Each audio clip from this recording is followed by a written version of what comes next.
ஆண்டவன் சொல்றான், அருணாச்சலம் முடிக்கிறான்.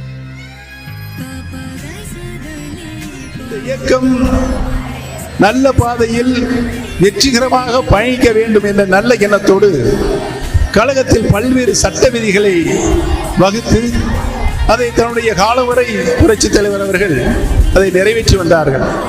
மாண்புமிகு அம்மா அவர்களும் கழகத்தினுடைய சட்ட விதிகளை புரட்சித் தலைவர் இயற்றி தந்த சட்ட விதிகளை காப்பாற்றி மாண்புமிகு அம்மா அவர்களும் தன்னுடைய காலம் வரை நிறைவேற்றினார்கள் என்பதுதான் வரலாறு. கழகத்தில் பல்வேறு சட்ட விதிகள் இருக்கிறது. அந்த சட்ட விதிகள் எல்லாம் காலத்திற்கு தந்த பெரிய மாறுதலோ திருத்தமோ செய்து கொள்ளலாம் என்று வழிவகையும் புரட்சித் தலைவர்கள் ஏற்படுத்தினார்கள். ஆரம்பிக்கலாங்களா?